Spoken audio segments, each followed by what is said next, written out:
ജൂണിൽ വമ്പൻ ക്ലാഷ് റിലീസായി തിയേറ്ററുകളിലെത്താൻ പോവുകയാണ് മെഗാസ്റ്റാർ മമ്മൂട്ടിയുടെ ടെർബോയും കമൽഹാസൻ ചിത്രം ഇന്ത്യൻ ടൂവും. അതാത് ഇൻഡസ്ട്രികളിലെ രണ്ട് വമ്പൻ താരങ്ങളുടെ ചിത്രങ്ങളും ക്ലാഷ് റിലീസായി തിയേറ്ററുകളിലെത്തുമ്പോൾ ബോക്സ് ഓഫീസിൽ വലിയ പോരാട്ടത്തിനാവും പ്രേക്ഷകരും ആരാധകരും സാക്ഷിയാവുക. വൈശാഖ് സംവിധാനം ചെയ്ത ടെർബോയുടെ റിലീസ് ഇതുവരെ കൺഫേം ആയിട്ടില്ലെങ്കിലും ഇന്ത്യൻ ടൂവിന്റെ റിലീസ് കഴിഞ്ഞ ദിവസം ഒഫീഷ്യലായി പ്രഖ്യാപിച്ചിട്ടുണ്ട്.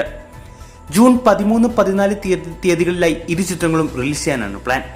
ടെർബോയും ഇന്ത്യൻ ടൂവും ബിഗ് ബഡ്ജറ്റ് ചിത്രങ്ങളായതിനാൽ ഇന്ത്യയിലും പുറത്തും വമ്പൻ റിലീസാണ് അണിയറ പ്രവർത്തകർ ലക്ഷ്യമിടുന്നത്.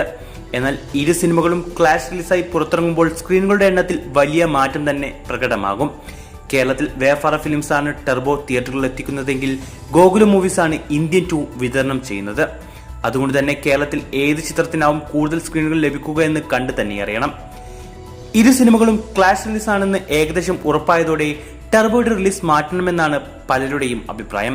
എന്നാൽ രണ്ട് ചിത്രങ്ങളും ഒരേ സമയം റിലീസ് ചെയ്താൽ നിലവിൽ ഇന്ത്യൻ സിനിമയിൽ ഇരുവർക്കുമുള്ള ബോക്സ് ഓഫീസ് പൊട്ടൻഷ്യൽ എത്രത്തോളം ഉണ്ടെന്ന് വ്യക്തമാകുമെന്നും അഭിപ്രായമുണ്ട്. ഇതേക്കുറിച്ചുള്ള നിങ്ങളുടെ അഭിപ്രായം കമന്റ് ചെയ്യൂ.